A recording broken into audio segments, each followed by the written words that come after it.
Hello, dear listeners of the podcast Your English Always Better. This is Charlie, and today we're going to address a topic that many of you have probably faced or are still facing. I understand English well, but I can't speak it correctly. This is a very common phenomenon among English learners as a second language, and today we're going to explore why this happens, what science tells us about this phenomenon, and most importantly, how we can overcome this obstacle. Let's begin. Many of you must have experienced the frustration of watching a movie in English without subtitles and understanding practically everything, or reading a book in English with ease, but when it comes time to speak, the words simply don't come out. Or worse, they come out confused and full of errors. Don't worry, you're not alone on this journey. Let's start by understanding why this happens. The first thing we need to recognize is that understanding, comprehension, and speaking, production, are different skills that use distinct parts of our brain. When we're listening or reading, we're passively processing information. Our brain is receiving input and decoding it. On the other hand, when we speak, we're actively producing language, which requires a different set of skills and brain processes. Science offers us some interesting explanations for this phenomenon. Studies in neuroscience and psycholinguistics show that language comprehension and production involve distinct, albeit interconnected, brain areas. Broca's area, located in the frontal lobe of the brain, is primarily responsible for speech production, while Wernicke's area, in the temporal lobe, is more involved in language comprehension. When we learn a new language, our comprehension ability generally develops more quickly than our production ability. This is because, when listening or reading, our brain is passively building connections and recognizing patterns. To speak, we need not only to access this knowledge but also to coordinate it with our motor ability to produce the correct sounds, apply grammatical rules in real time, and choose the appropriate vocabulary. Moreover, anxiety and fear of making mistakes can create a mental block that further hinders oral production. When we feel pressured to speak correctly, our mind can freeze, making it difficult to access the knowledge we know we have. Another important factor is the difference between passive and active language knowledge. Our passive vocabulary, words we recognize, is generally much larger than our active vocabulary, words we actively use. This explains why we often understand words in a text or dialogue but have difficulty using them in our own speech. Now that we better understand why this phenomenon occurs, let's talk about how we can overcome it. The good news is that there are several techniques and exercises that can help us improve our ability to speak English. Let's look at the techniques. Constant speaking practice. The key to improving any skill is consistent practice. In the case of spoken English, this means creating opportunities to speak as much as possible. Here are some suggestions. Talk to yourself. It may seem strange at first, but narrating your daily activities in English can be an excellent exercise. For example, while cooking, describe out loud what you're doing. I'm chopping onions. Now I'm adding them to the pan. Use language exchange apps. There are several apps, like Tandem or HelloTalk, that allow you to practice English with native speakers who are learning Portuguese. Join conversation groups. Look for meetups or online groups dedicated to English practice. Record yourself speaking. This can be intimidating at first, but listening to yourself can help identify areas for improvement and track your progress.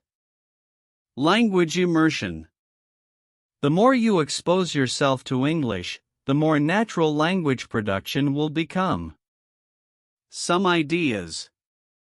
Watch series and movies in English with English subtitles. Try to repeat phrases you like. Listen to podcasts in English about topics that interest you.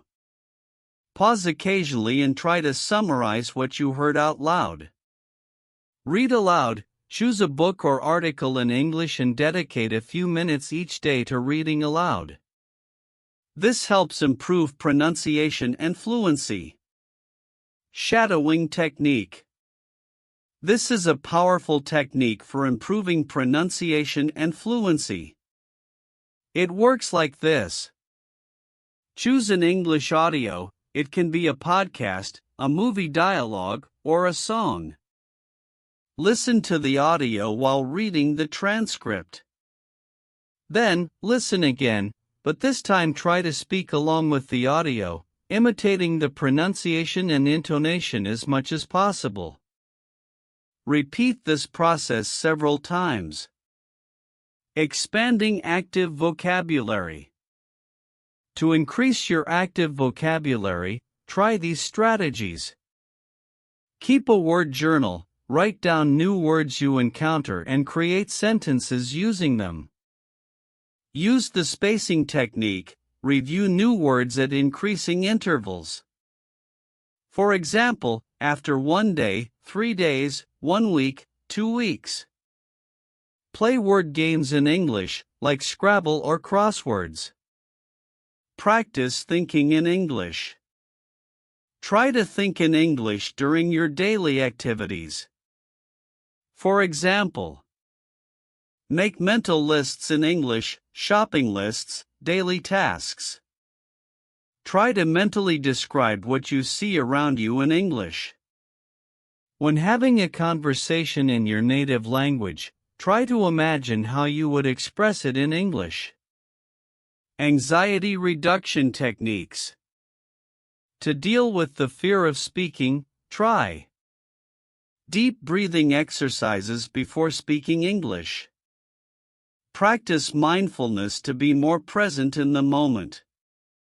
Use positive affirmations, I'm improving every day, or it's okay to make mistakes. Focus on communication, not perfection. Remember that the main goal is to communicate, not to speak perfectly. Some tips. Don't worry about correcting every small mistake while speaking. Use circumlocutions. If you don't know a specific word, try to explain it in another way.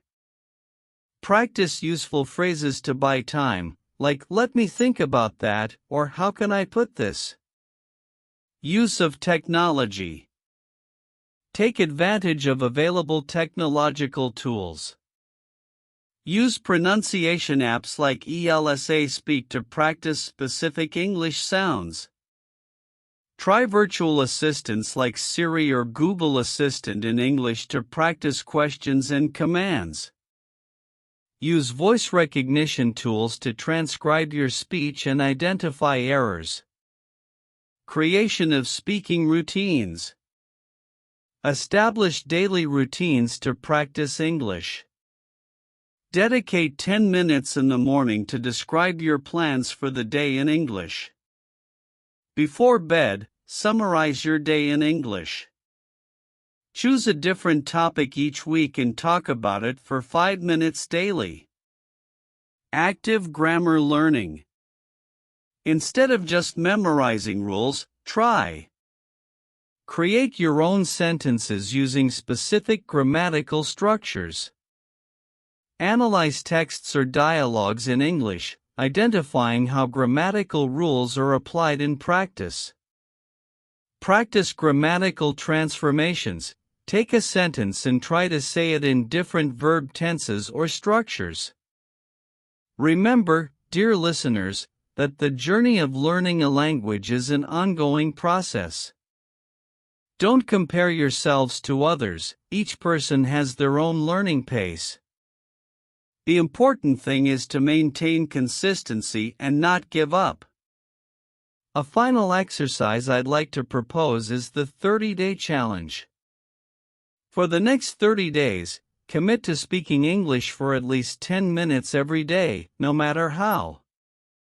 It can be reading aloud, talking to yourself, conversing with a friend, or even with your pet. The important thing is to create the habit. To conclude, I'd like to leave you with a reflection. The ability to speak a foreign language is like a muscle. The more you exercise it, the stronger it gets. Don't be afraid of making mistakes, as they are what make us grow and learn. Always remember, every word you speak in English, no matter how simple, is a step towards fluency.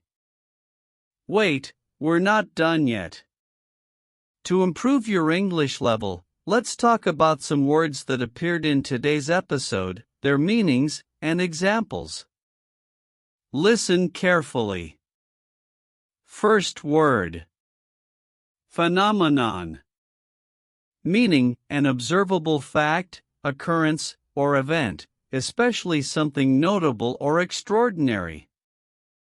Example sentence. A solar eclipse is an astronomical phenomenon that attracts the attention of thousands of people.